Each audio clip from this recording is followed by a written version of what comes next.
Bem-vindo! Há 30 anos, a romena Penelope Moila apaixonou-se por um angolano. Deste casamento feliz nasceram 3 filhos, 2 rapazes e uma menina.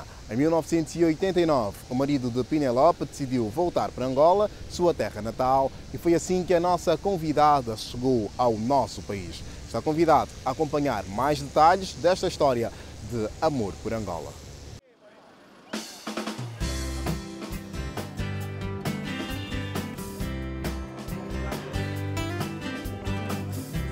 Meu nome é Penelope Moila, sou de nacionalidade romena, licenciada em Ciências Políticas, Relações Internacionais, Sociologia e tenho a especialidade de mestrado em Sociologia. Sou docente do Instituto Politécnico Metropolitano de Angola. Desde que eu cheguei o primeiro dia, notei uma infraestrutura que está à disposição dos estudantes e a nós, os docentes. Encontrei também uma organização que gostei e para poder fazer um bom trabalho você precisa de uma infraestrutura em condições e precisa de uma organização interior em condições para poder dar o teu melhor, né? E quando se trata de pessoas, de ser humano, que com eles que eu trabalho, né? São os meus estudantes, tens que ter as condições reunidas para poder transmitir a eles informação completa.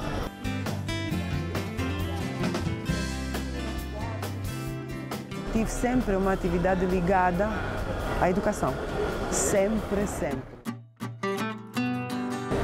Casada com um angolano, esse é o meu propósito de estar em Angola. Fiz uma escolha, a um certo momento da minha vida, né? Muito jovem, quando decidi unir o meu destino com um estudante, naquela altura da medicina, na Romênia, que é o meu marido, Dr. André Moila. E esse propósito, esse casamento, porque o propósito era casar, o casamento implicou a minha deslocação da Romênia para Angola, isso é a segunda parte, né? Então, foi por causa disto que eu cheguei a Angola. Cheguei a Angola nos anos 89, no tempo da guerra, não é? Conheci todas as facetas que Angola vivia naquele momento. Conheço a Angola de hoje, uma Angola livre, democrática, cheia de pessoas com muito entusiasmo de vida, não é? Eu tenho 3 filhos, uma menina, 2 rapazes, e os 2 mais velhos estudaram cá. Então tive um contato muito cedo com o ensino da Angola, porque estava interessada em primeiro lugar na formação dos meus filhos. E pelo um hábito que a minha mãe me transmitiu, não é? Falando de culturas, eu sempre acompanhei as tarefas dos meus filhos em casa. E por mais de uma razão eu tinha que acompanhar eles, porque era uma língua, eles nasceram na Romênia, mas começaram a escola aqui. Então tinha que estar muito atenta na evolução deles.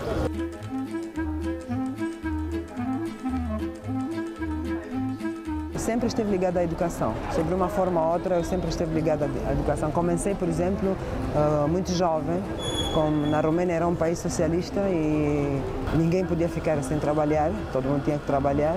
Então, depois de ter a minha primeira filha, comecei a trabalhar e tive a chance de trabalhar num liceu de artes, de belas artes. Tem a ver com design, com criação vestimentar, com gráfica, com escultura, com modelagem, com um mundo um pouco diferente. Por que eu estou a sublinhar isso? Insistir sobre o tipo do liceu, do curso médio, era um colégio.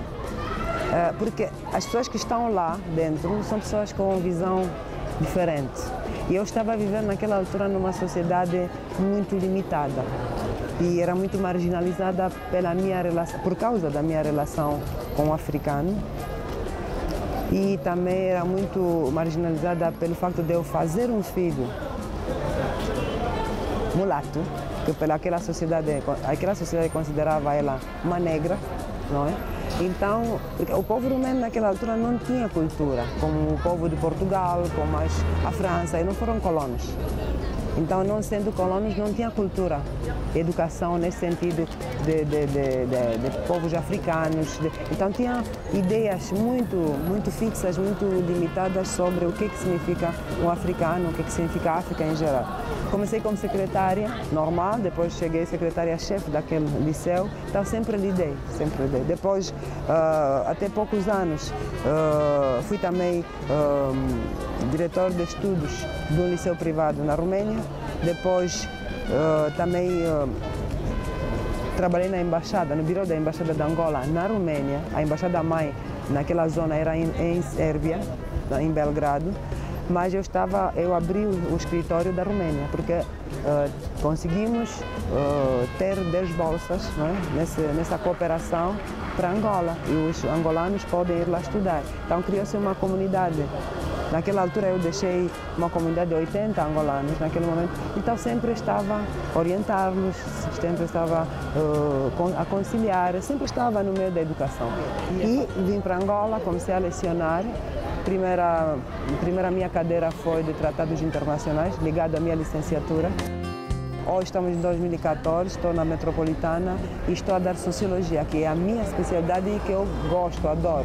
A cultura, ela evoluiu, as civilizações evoluíram devido ao desenvolvimento das sociedades, não é? E foram ficar sofisticadas. E vamos ver que temos 4 tipos de cultura.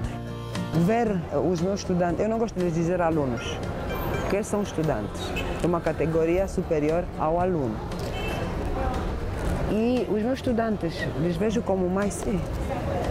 E podem chegar ao nível de todas as turmas que eu tenho, perguntar quais são os exemplos que eu sempre dou. Eu nunca vou pegar exemplos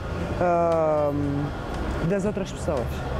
Quando se trata de cultura, quando se trata de certos aspectos, né, da sociologia que eu própria cheguei de viver. Então sempre lhes dou exemplos meus, sempre lhes peço a eles de dar os próprios exemplos, porque assim podemos entender melhor as coisas.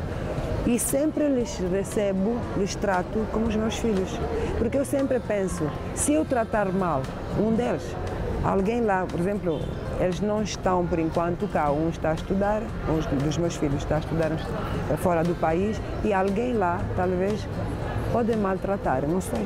E além de eu gostar das pessoas, vem mais esse pensamento que sempre me trava e me faz controlar o meu comportamento, a minha atitude perante os meus estudantes. Nós temos que lhes respeitar, em primeiro lugar. Para eles poderem te respeitar, tu tens que respeitar, porque adulto nessa relação é o professor.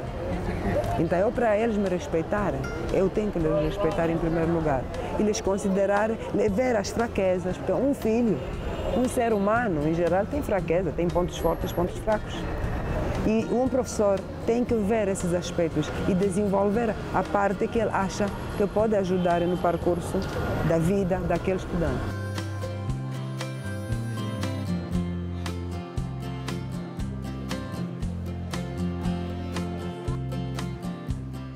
Dizer que o estudante angolano é menos estudante do que o estudante da Romênia ou da Europa, não acredito muito nesse conceito, mas acredito na força do estudante angolano, na vontade do jovem angolano. Eu estou sempre a lhes dar os meus parabéns e estou a lhes respeitar demais para essa atitude que eles têm. Podiam vir hoje, amanhã faltar, depois da manhã. Então, nós temos que dar ao César aquilo que é do César. O estudante angolano tem vontade de estudar e são curiosos. Isso que faz de que vão conseguir chegar aonde eles querem. A curiosidade é um impulso, é uma componente muito importante na nossa formação. Se nós não somos curiosos, não vamos descobrindo as coisas. Querem conhecer a África porque é o berço da humanidade, não é?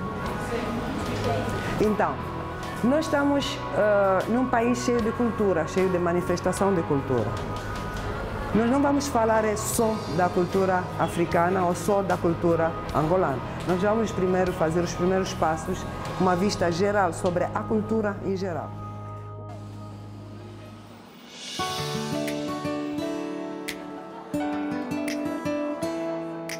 essa igualdade entre os estudantes que vêm de diferentes colégios e de diferentes formas de ensino, de Angola, de diferentes províncias também, de diferentes zonas de Luanda.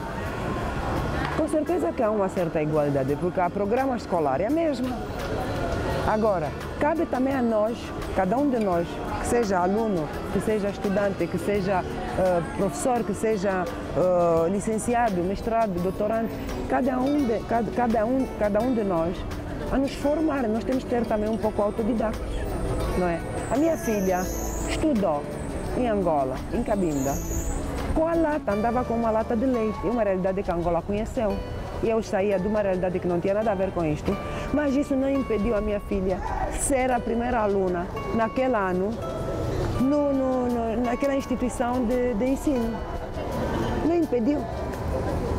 Então isso não quer dizer que eu venho de um colégio que está não sei em que zona, que é mais desfavorizada do que, por exemplo, o centro da cidade, não é?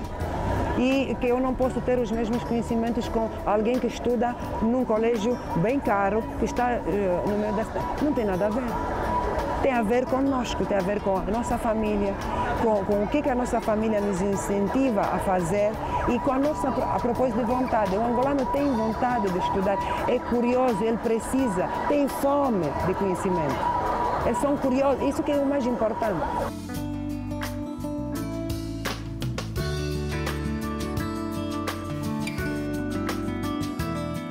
Nesse sentido tecnológico, né, de infraestruturas, eu já disse no início que eu tenho a sorte de estar numa instituição muito bem estruturada.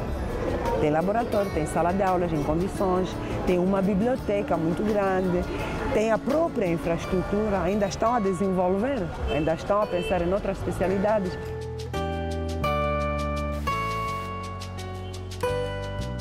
Normalmente, nós todos, qualquer lugar que fosse do mundo, no início nós todos comemos com as mãos.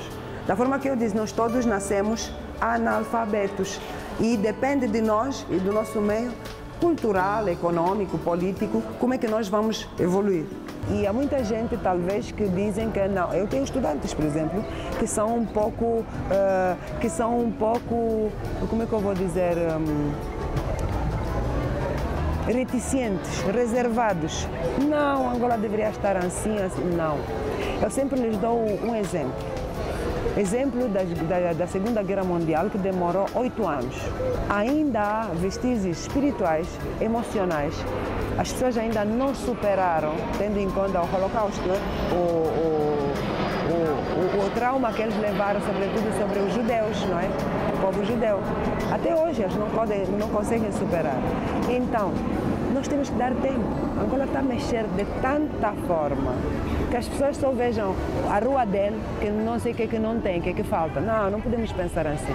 Um país, um povo se desenvolve ao nível nacional. Isso que eu sempre lhes digo, tenham paciência e dão graças a Deus que vocês são participantes, testemunhas e vão ser também os beneficiários dessa reconstrução nacional.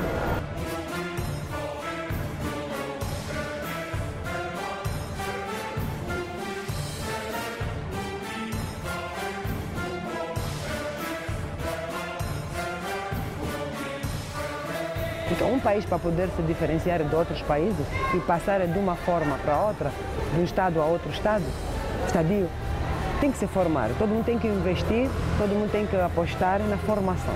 É por isso que eu disse que, ao nível das instituições, Angola tem muita formação, faz muita formação. É mesmo nesse sentido de poder preparar o angolano, o cidadão angolano, que seja um profissional, que seja uma pessoa de nível médio de formação, que seja uma pessoa de nível baixo, porque numa instituição nós temos todas as categorias de pessoas. As formações não se fazem só para os licenciados, as formações se fazem para todas as categorias daquela instituição.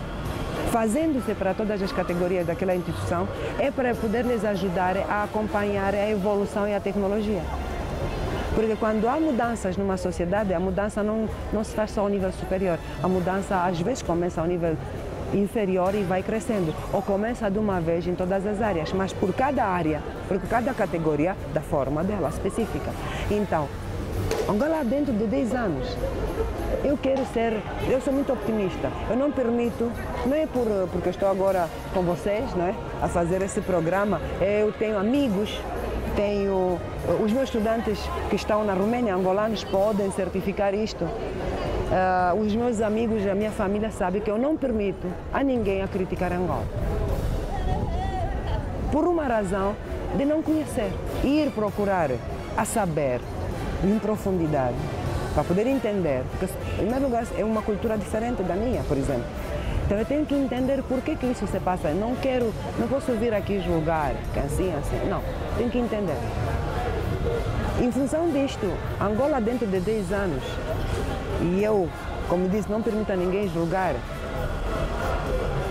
eu acho que Angola, e aposto que Angola, vai crescer de uma forma que os próprios angolanos vão assustar. Vão assustar. Da forma que Angola está a crescer, infraestrutura, informação de quadros, com essa liberdade que o angolano tem a se movimentar no mundo, que o angolano não é estático. O angolano é um povo que movimenta ao nível nacional e ao nível do mundo, não é só da África, da Europa, ao nível do mundial. Você pode chegar em qualquer parte do mundo, vai encontrar um angolano. Então, isso significa que a Angola está a crescer exatamente da forma que os outros países estão a crescer. E o que se passa com a Angola, o que a Angola tem no favor dela, é que vai queimando etapas. Pela força econômica que a Angola tem, pelo crescimento econômico que a Angola está em condições de adquirir tecnologia da última hora. E ela não vai precisar passar mais naquelas etapas até chegar aqui, não. E ela acompanha a nova tecnologia. Estamos a ver na rua crianças com iPad, iPhone 6, já está, iPhone 6 saiu há um mês, mas já temos em Angola. É para dizer que o poder econômico do angolano está a crescer.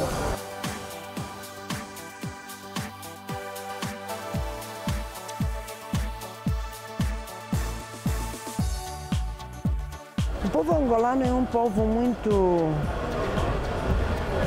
sofisticado. Parece que não. Na primeira vista as pessoas podem dizer que não, mas eu posso dizer com toda a certeza que é um povo muito sofisticado. Mesmo tendo em conta os 35 anos de guerra, de sofrimento, não é? Eu conheci uma parte desse sofrimento, mas isso não quer dizer que Angola não é um povo aberto.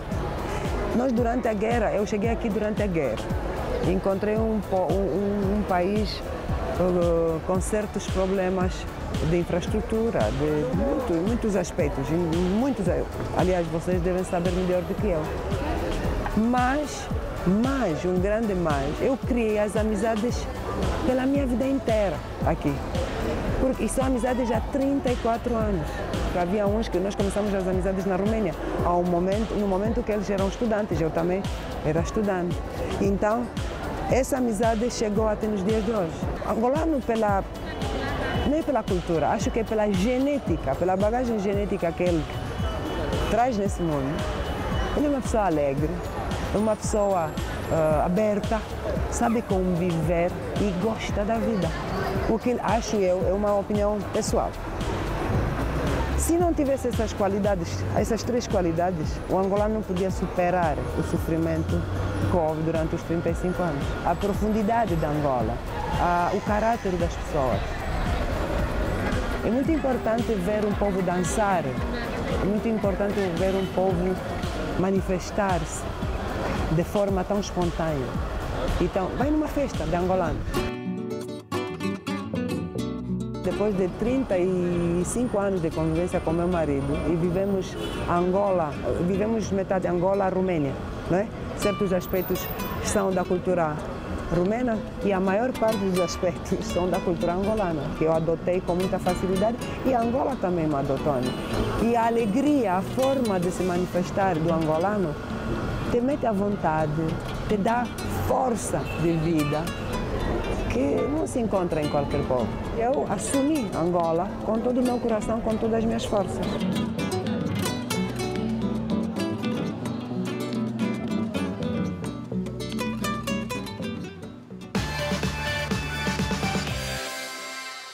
Ponto final a esta edição do Amar Angola. Já sabe que pode rever as nossas reportagens no canal Nova Angola, no YouTube ou no Facebook, ou ainda contar-nos a sua história pelo endereço eletrônico amarangola@novaangola.org. Temos encontro marcado na próxima semana. Até lá!